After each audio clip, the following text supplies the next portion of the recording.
George, how easy was it working with Derek? Very easy, very easy. That's why I've known him 20-odd years. It's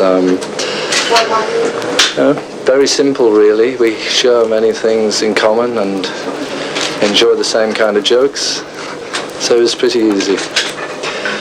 Is it in fact the start of something new? There'll be more books coming between the two of you? I don't really know. I'd like to see Derek writing now, as he's got this memorabilia and all his background out of the way. I'd like to see him write some sort of more comical books, you know, just funny, or maybe, I don't know, anything, you know, just to write, as opposed to writing about himself, just to write his observances, because he's a funny person and he's a good writer. I like the way he's able to use words, and as a songwriter, or trying to be a songwriter, I appreciate his knowledge of and the number of words he actually knows. For me, I only know about 10 words in the English language.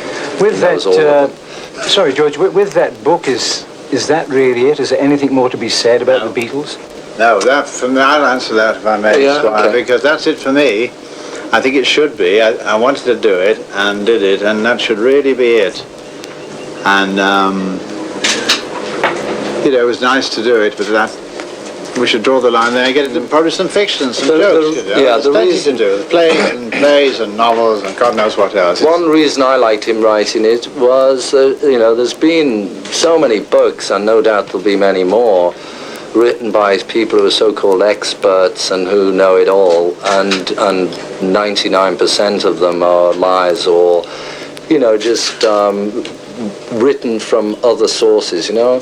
And so it's good to have a book that's not only from an inside point of view, but also that isn't particularly nasty, because it's a tendency of people always want to be nasty, take a negative approach, and I think this book's more interesting, it's more revealing, and at the same time it's, you know, it's not just going for stabbing you in the back, like a lot of people tend to go that approach because they think it means making more money. And so it's enjoyable in all different ways. Talking of money, there's a story on one of the wires that I'm making $1 million out of this. It's a matter of public record that the book is whatever it is in any given country, and I, as a struggling author, get 10%, no more, for 3 years' work, less tax. It'll probably be about 1,400, what would that be? About 10,000. About 10,000, 12,000 pounds, that's 4,000 a year. Wife, wonderful wife, and 6 fabulous children, draining me dry. I'll have about 10 bob left for Perrier water, and that's the kind of life. That's true. My wife made this beautiful jacket. We live like peasants in Suffolk, and it's all right. But that. I wanted to mention that, not because I resent the story, but because I couldn't be making $1 million. What would these people be making? Never mind the Scottish monks who bound it. Put the guilt on the George, does it mean, in fact, that being involved in this sort of book, that there's a diminishing interest in music? I mean, what's your attitude to music? No, not really, because I was doing my role in a book like this is simple, because it's gone over a period of 3 years. So every so often I've just been presented with a bundle of typed papers which I'd read through with my red pen and either correct or eliminate little bits which I thought, you know, like I think everybody needs to have an objective point of view, because sometimes, you know, we all do it. You tend to get into something for your own personal reasons, and it's a bit of a wandering away from a reader's point of view. So it's been spread over 3 years, so it's not really been, if I had to have done it all in one session, say, it would have been a difficult task, but the way it's been done over that time span, it's been quite interesting and enjoyable, because there's no other reason apart from friends just to hang out, so this is a good reason to hang out and actually be productive at the same time. Yeah. Do you still have a close involvement with the movie industry? With the movie business? Yeah, at the moment. In fact, I'm negotiating to buy the rights of 50 Years Adrift to make it into a movie, with Robert De Niro playing Derek Taylor. Who would play George Harrison? Well, I'm not in the book, am I? Oh, well, he's just a minor part. We get one of the Ruttles or something like that. You said earlier that you were working on another book. That's true, yeah. Tell us about that book. Is it Well, if you want to see later, they may even let the cameras take pictures of it. There's a showcase out there with... It's a funny story.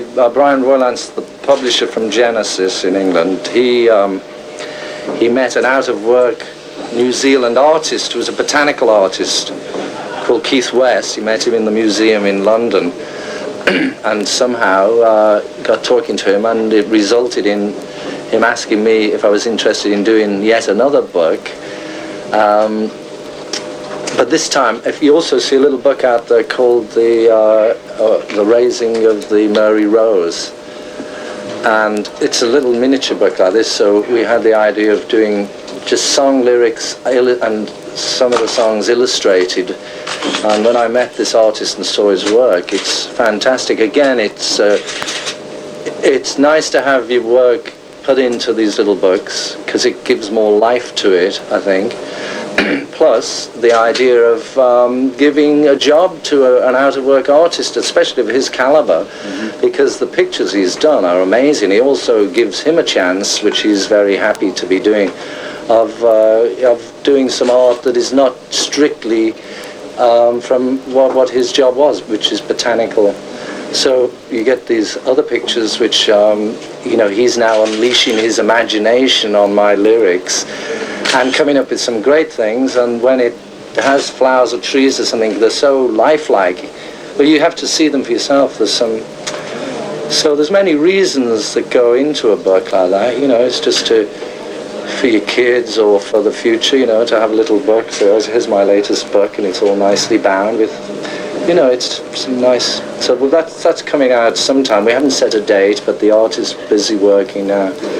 George, apart from books, what about... Sorry, Derek. No, not at all. George, apart from books, what about music? Where is that in your life these days? Well, I don't have to make records any longer, which is a relief, because I'm not really of the competitive nature. I don't want to have to go out there promoting and doing all this stuff which is necessary now. I mean, let's face it, it's a sort of cutthroat business, and I'm not really into that, so I no longer have to make records. But having said that, I found since I don't have a commitment to the music industry, I've been writing much more music than I've done in the past. I mean, for instance, the last couple of months I've written about 28 songs, and I make demos which are much better because they can be good quality demos, but some Sorry, George. flying Trellinis. There's something good about demos because they don't, when you get making a record, it gets serious and, Will you perform live again? Well, what do you think this is? It's still working here. Musically, I don't know. I doubt it, although it's too much trouble, It really is a lot of trouble. And I'm not sure if anybody wants to see me. Pardon? Did you have reservations about coming this far away from home? Was the that... No, not really. It's a funny thing to come and do. Come all the way to New Zealand for lunch. How did you do it then? Well, because of my involvement with Derek and the publisher, and also because New Zealand was just a place I wanted an excuse to come back here. Did you fear the book wouldn't sell if you didn't come to hype it? Well, I don't know. I mean, terrible word. That's I didn't. It didn't cross my mind. But if you're asking me, do I think by me being here will help get a little publicity for it? I'd say yes. But I came primarily because these people are my friends too, and I thought it'd be good fun to, come for a few days and have a look around. You said in the book yourself that if you hype something and advertise it fully enough, people will come along. You said in the book yourself, if you hype something and advertise it fully, you'll get enough people to come and see it. So presumably that's... Well, that's right, but if you read that in the context of what I'm saying, that's really why the music business and the same with the film business, the whole thing is like that, but you can't really put a limited edition book in the same category, although it's true because, how many of you people would be here if Derek was on his own. I don't know, you can answer that, but you're all subject to the same sort of hype and, you know, if that's the word you want to use, but it's really up to us to be as honest as possible and for you to try and see if there is any honesty there. George, with respect, George, Yeah? George, with respect, the book, and it's a question I put to Derek, the fact that it's going out as a limited edition, $550, it would seem a bit unfair on millions of people that might want to read it and would love to read it, but it's beyond their reach. Well, at the same time, though, he was never asked by anybody other than the publisher of this limited edition type of book to if he would write a book. So in one way, he has to take work which is offered, and also there's another reason, is that I did a book for Genesis which we did a limited edition of 2000. Now I had the same sort of trouble where they were saying, well, what about the kids who can't afford that?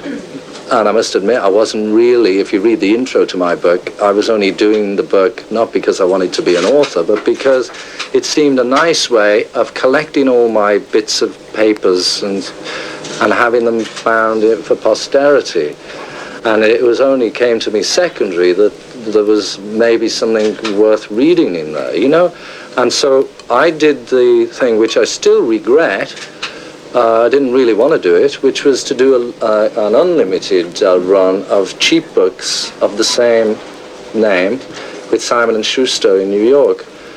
And I must admit, when you look at it on that cheap paper, and that it undignifies that stuff which we dignified in the leather book. So I don't know if that answers the thing about Derek, but, you know, I think he may be able to circulate some of it through the press or serialization or whatever, I don't know. Oh, but what I was getting at was that a lot of people who bought I'm Mine then found there was a cheaper copy.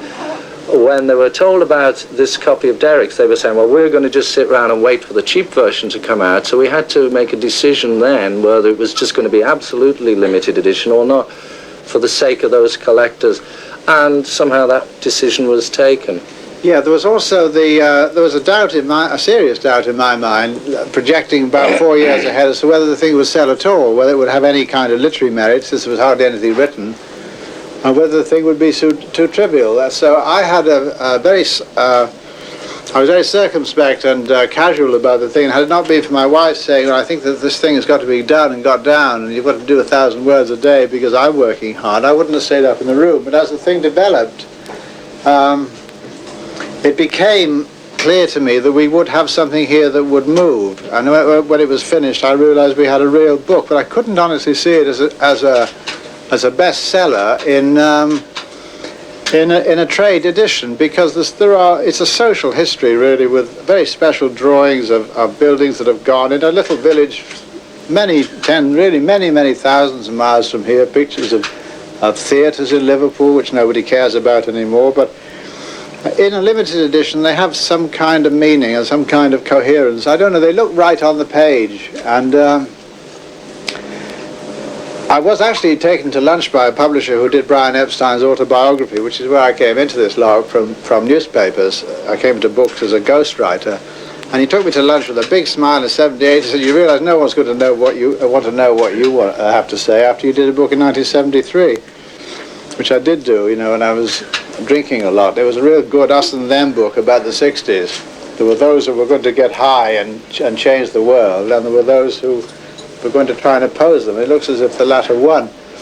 But having heard this, that no one was ever going to buy my memoirs, I got an offer from Brian Royless, and I snapped it up after about 12 months delay. I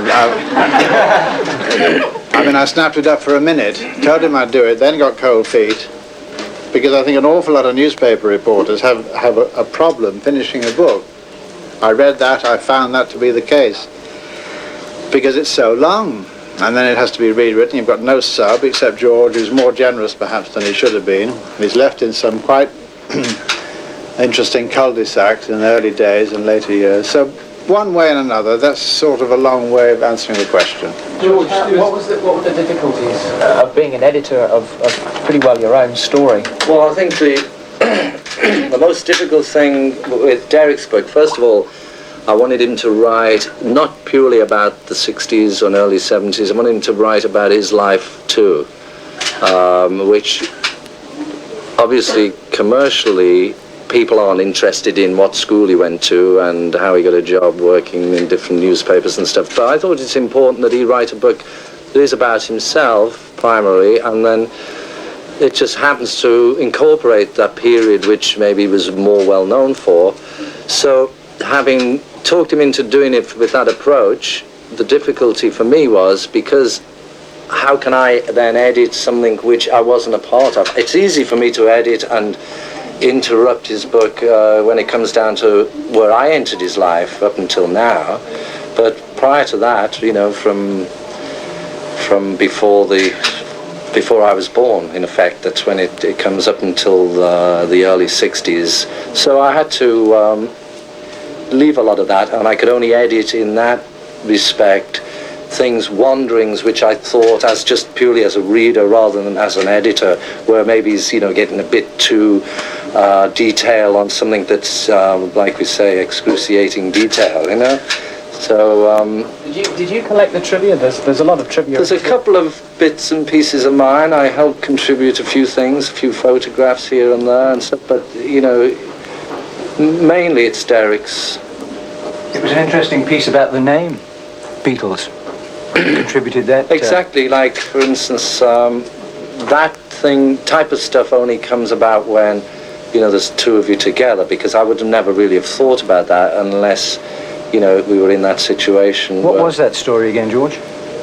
Well, there's always been stories on who invented the name, and there's the versions about how we wanted it to, like the crickets and this sort of thing, but Stuart Sutcliffe, who was an art student with John at the Liverpool College of Art, he was very much into Marlon Brando, and in particular in that movie The Wild Ones, and I always got the impression when they came that John and Stuart were together that night of the next morning when it came out, we've got a good name.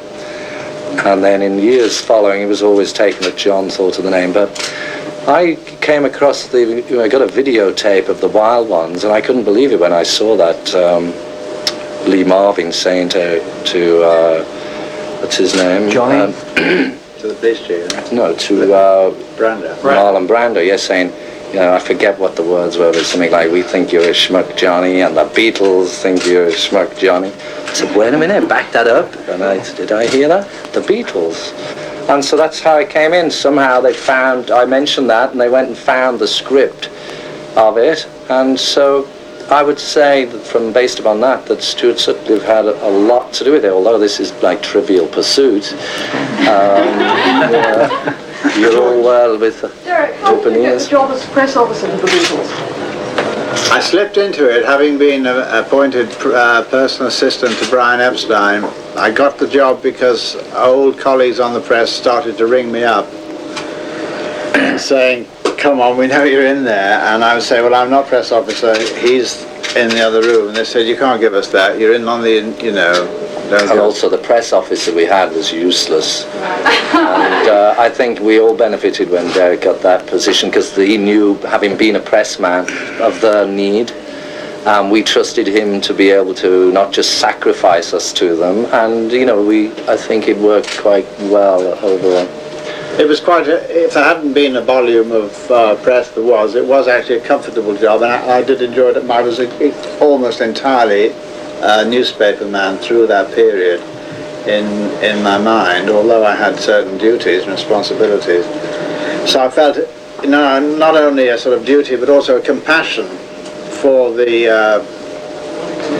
individuals in this mass who were coming at us. They all had, everybody had a separate and competitive need, which I understood and tried to meet, but it was very difficult. But it was a pleasure also, because it was a good gang, wasn't it? They had fun. Gary, how much has the press changed in that 20 years? I don't know. I honestly don't know. George, just to get off the point a little bit, there was some talk before John Lennon's death, and many reports that the Beatles could get back together again. Was there any other chance of that? No, doubted it. I mean, the music business is has a lot of nice people, and so does, well, it's much more, has much more of a killer instinct than even the record business, because, you know, movie away from the business side of the movies, and I've fortunately got my partner, who's my business manager, is the one who has to do business with those people, and Michael Caine, you know, and just helping with the musical side from that side of it, as opposed to the business side. And fortunately, we've done okay. You mentioned Life of Brian, I don't know if they came here, Time Bandits, a film called A Missionary, which, you know, we've gone on the basis that we're not looking to have an enormous thing or try and beat Steven Spielberg. And we do films sometimes that don't, you know, wouldn't get made by the producer movie. A couple of films, I mean, I've done musical films, the ones with the Fab Four. And this film I made. Could I just say one thing? We do about 5 more minutes to talk back, and if everyone had their say, Chris, if you would like to ask something. Sorry, can we just finish about the Hare Krishna? Thank you. Okay, I met the spiritual master. First I bought a record of the Hare Krishna mantra, and I was familiar with it from my trips to India. It's not exactly a new thing. It was in the West, say from 10, 15 years ago, but it's an ancient thing, you know, it's the Vedic culture of India. And so I met A.C. Bhaktivedanta Swami, who was the spiritual master, a few years after he came to the West, and he was a great old man. He was wonderful, and I sort of was friendly with him, and I knew a few of the guys, and they were all trying to get temples here and there, and I got them a temple in London once, and you know, I appreciate it, but I'm not as closely associated as people think. Like, for instance, I wasn't here receiving sanctified food last night, as it says in the Daily Herald. I mean, I like them, but in some ways the Krishnas are like groupies, you know, for me, because they think, oh, well, George is into it, so they all come. And one of the things that the master taught was that the first problem in the world is that we all encroach upon each other. And so what do? They do it to me too, out of love maybe, but nevertheless it's still a limit to how many people or Krishnas you can meet in one day or one lifetime. But you know, the philosophy is great, and I wish them all the best. George, what's it like for you to come out in public? I mean, it must be difficult to walk down. It's sort of strange, you know. It's like I don't do this very often, and so I've forgotten how to act. You know, I'm not quite sure how you do it, but. Is that why it's been done in New Zealand? Thank you. Because we perhaps won't react in such a strong way as they might in England. Pardon? Is that why the book launch has been done in New Zealand? Well, I think David Headley explained quite adequately before lunch of the reason why the book came here first, so I'll let him remind you of that. Will you be doing similar sorts of things in England? I hope not.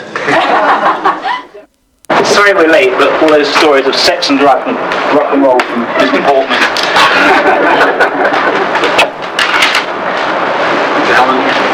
Alan's just coming. Oh, how you doing? Great. Self the school to the death, is it?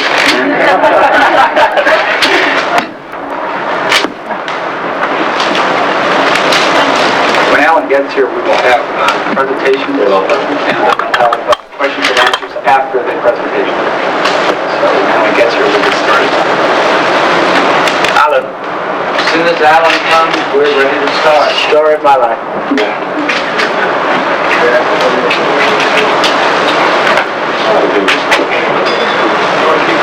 Tell a few jokes, huh? Yeah. Back thing happened to me on...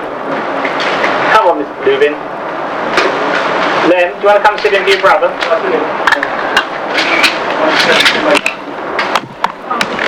Go ahead. All right, okay. Lawrence is one of the principals in the restaurant, and Lawrence Myers. Hi.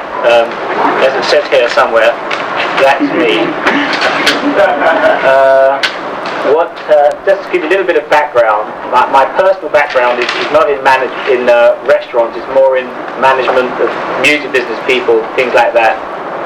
during which time I spent many years crossing your wonderful country and in unsocial hours looking for somewhere to eat. And one of the things that occurred to lots of us to do that wouldn't it be nice if there was a very nice restaurant where you could go at any time of the day or night and get some food, which is traditionally would either be a very good restaurant or a McDonald's, so there had to be somewhere in between. And what we came to, the conclusion was a continental brasserie, which is, it exists here, but not a great deal. And during the course of those conversations, we chatted to people like Ringo and Bill Wyatt and other people. We all thought it was a wonderful idea. What really, I suppose, sparked it off was being introduced to Mr. Portman, who had done so much to really, I think, make Atlanta and many other places somewhere beautiful, and that really sparked it into life.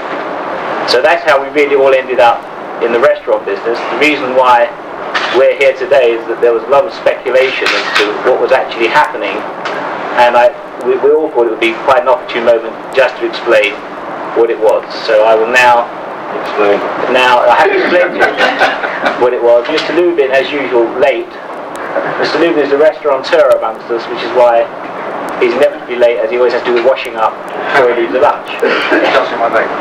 So if I could now pass you over to the then Mr. Portman, who will tell you maybe a little how he views it. Thank you. Well, everyone here is familiar with what we've been trying to do with Peachtree Center and also what we've been trying to do with Atlanta. Atlanta has really come of age, and with the international air routes becoming more and more an international city, it is destined to become the #1 convention city in the United States. And what we really have been trying to do is to merchandise or create a variety of all kinds of amenities so that not only the local people, but people who visit here can have a great time, and we can create a lifestyle and begin to create an exciting city that's really a 24-hour city, one that's full of life and vitality. And we think with the brasserie and the addition that Ringo and Alan and Larry are bringing, that it's going to make a fantastic contribution to this whole development. And with that, I'll turn it over to Ringo. Well, we've done it. I think we should turn it over to Alan. Thank you very much. Why are you here? I can only echo Mr. Portman's words. We're delighted to be here. And we're looking forward to it. It's the restaurant, the brasserie. And that's why I'm here. Right. This is new. And we hope it's going to be successful. We hope it's going to be really nice. And I haven't been in Atlanta since 1974, and it's certainly changed. And this complex, I think, is amazing. And the brasserie should be real fine. And we hope you all come. On you? Not on TV, on me. Just you. There's really nothing I can say. Alan invited me to get involved in this project and showed me drawings and his ideas, and knowing him for a while, his hotel and his restaurants in London, I thought it would be nice to become involved. And that's why I'm not like everybody thinks that it's my restaurant. That was the news all over America. Ringo's opening a restaurant. Well, he's just involved in the restaurant. In fact, when we landed yesterday, somebody thought it was Barbara's restaurant. She said, we got off the plane and said, Barbara, you come over a restaurant. Not very good accent, not very. What kind of place is it? It's a brasserie. It's, as Lauren said, it will function on two levels. One is a sort of up snack bar, and then on the other level is a very good restaurant. So it will function through the day. Is this just an investment for you, or are you going to be involved in any other way? Well, I'm involved by coming here to promote it. I mean, the building is already there, the plans are drawn up, I'm not actually going to wait on tables. You're not? Oh, sorry, I didn't tell you that. That was part of the deal. Ringo, do you have a favorite dish or two that you'll try to get installed on the menu? Not really. Not really. I would like fish and chips. Are you going to come back into town when it opens Well, up? yes, when it opens. You see, what went wrong, everybody thought it was opening today when we came in town. So why we're doing this also is to set that record straight. It should open in March or April. So you'll be back then? We'll be back for the opening. We're going to try the food. How do you think your involvement is going to affect the business of the brasserie? Well, I don't think it's going to affect the business of the brasserie. It's just that it will be, it's a faster way to get it around town because there's a restaurant open. If I'm blazing, because nobody cares about our... Yes, I do. This is why everybody's here. You see, you just look where the microphones are, you can see what I'm doing. Why do you feel Atlanta's best suited for this? Well, I think it's because they told me. It's a thriving city. It's, as I've been told, it's growing faster than any other city in America right now. And so you might as well get in at the beginning. Well, it's not really the beginning, but we might as well get in now when it's too big and it'll be full up. With all your buildings. Yeah. This is the flagship restaurant, then will there be elsewhere? We hope to continue this round America, yes. You've been continually promoting him, or just promoting it? Well, it depends. You promote the first one, and then if one opens, we don't know where yet. You have ideas where? Yeah, we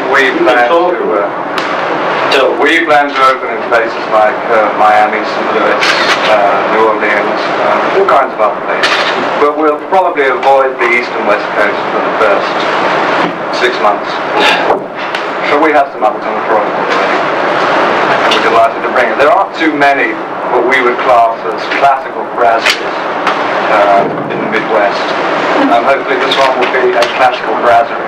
And I don't think there are many others, if at all any, in certainly Greater Atlanta. How much is this endeavor costing? Oh, well, it's about... I get $5. It's to build a restaurant today costs somewhere around $2 million. Mr. Portman, how do you see this affecting downtown and the tourist business that are happening here around History Center? Well, I think it's a great step forward, and it's what we've tried to do, and one of the reasons that we're particularly interested in this restaurant and the type of restaurant. Now it's at the Midwest. It's true in the Southeast. But we don't have a restaurant like this, and what we have tried to do from the beginning is to bring a new dimension to the city as well as to Peachtree Center. Not just to bring another steakhouse or another restaurant that you could find anywhere, but to try to bring something that is unique, it's different, it adds width and breadth to the character of the city. It's that sort of thing, and I think this is a grand step forward. It's like American Continental. Fine dining. Having your name associated with this, do you think this will be a magnet to touring musicians when they come to Atlanta to visit here? I hope so. I think all the groups that play here should come to our brasserie to have dinner. Will there be any particular music played at this restaurant that we might be familiar with? Well, I'll be on piano. Mr. Portman, how closely will these plans resemble your other type buildings, such as the Dobbs Center at Emory University? Well, I think that's it's a little different in that it's dealing with an entirely different context. And this is an installation that is going into an existing building in Peachtree Center, and just as any other store or shop would come into a complex, the complex, of course, is already formed, and the restaurant is part of the infill. Ringo, what other types of businesses are you involved in? Records. Do you plan on making another album anytime soon? Yeah. The end of this year or the beginning of next year. Do you have a producer lined up or anything like that? Don't have a producer. Don't have a deal yet, but my lawyer's going through the deal in LA right now. Are you involved in some sort of charity record with a couple of the guys from Monty Python? The anti-heroin record I'm involved in England. I don't know if that's the one you're talking about. And the anti-apartheid record I'm on also. I'm just anti. It's also been reported you're going to make a special for cable TV, a comedy special of some sort. It's, yes, it's called rock and roll fantasy comedy mishmash. And they're writing the script now, and if I approve the script, then we'll follow through and probably make it. But it's down to the script, because they just showed me a 3-page synopsis, which I like the idea. We're on to the next stage. So you have no idea about when it might start filming or anything? I wouldn't think till January. On mishmash? Yeah. You love that when Ringo's mishmash. That will be on the menu, right? Yeah. Oh, I see. What's going to be on the menu of the restaurant? Over to you, Al. It's traditionally a brasserie. It's a very, very wide range of dishes.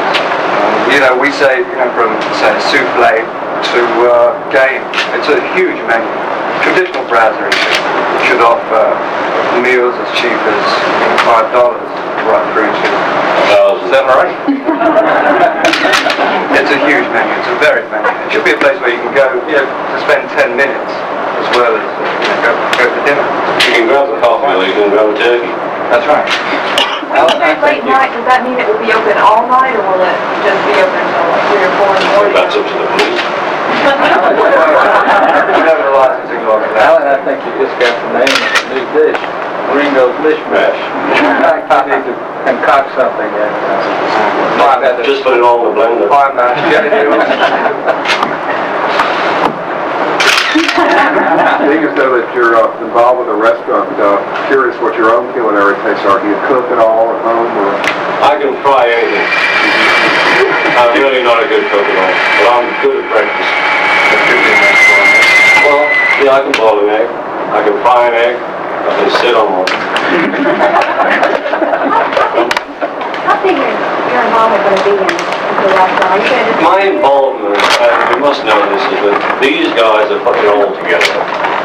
I'm being involved mainly to promote it and get publicity for it. As I say, I don't waste time. I mean, I really won't be arguing with Alan over the menu, I mean, he'll look after that. We have making appearances, stopping by every once in a while, coming to Atlanta. Oh, I'll be here every Saturday. It's not far, it's only 4,500 miles. Hello, darling, let's go to dinner. Well, up Atlanta.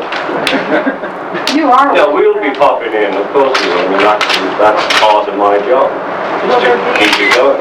Will there be evidence of your involvement within the restaurant? Lots of pictures of me.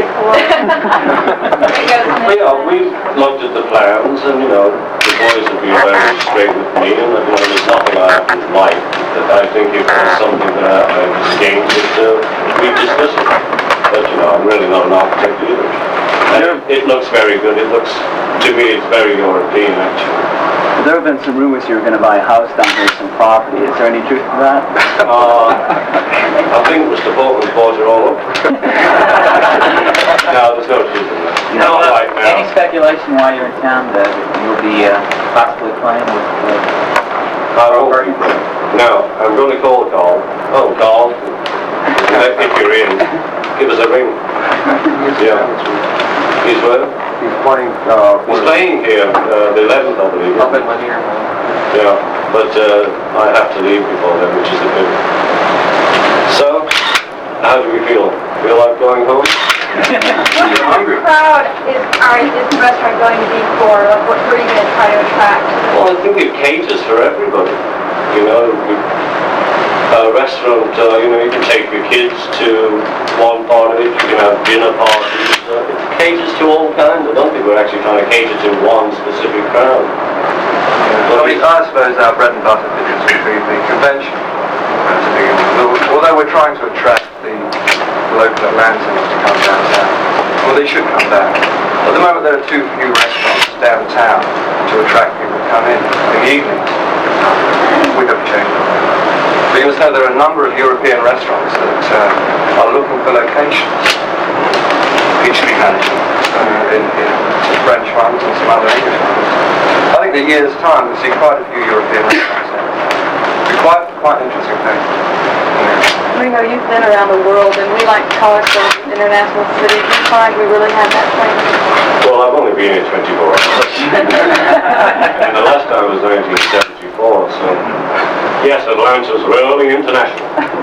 Happy? Mr. Corbin, where exactly is the restaurant going to be? That's the corner of International and Sister Center Avenue, right on the street. So you will be able to go in right from the outside? From the street. From the street itself, there'll be a new doorway. And well, the whole base is going to be changed. Yeah. That will be like a doorway because it's just like concrete now. That was the first thing we bought, the doors. We've already bought the doors. Where did you buy the doors? Right here in Atlanta. Oh, there you go. No better place to buy doors than Atlanta. The Red Baron, if you're out there. Before their next discount. What attracted you to this particular restaurant business? You weren't involved in this type of business. Never before. It's a change. What attracted me was knowing the people who were involved in London who invited me to be involved. I mean, it's just something I thought would be nice to do. How did you get to know each other? Just being a patron of the restaurant? Yeah, that's how I met Alan. Well, I stayed in, there's a very nice hotel in London. I stayed there several times. And his restaurants also, and his brother Lem was also here, and I actually were more friendly than Alan, or Lem and I knew each other better. And, you know, they invited me, and I said yes. I mean, just one of those things. You know, you get asked 1,000 things a day, and I said yes to this. Is Barbara going to be involved? She's doing the dishes.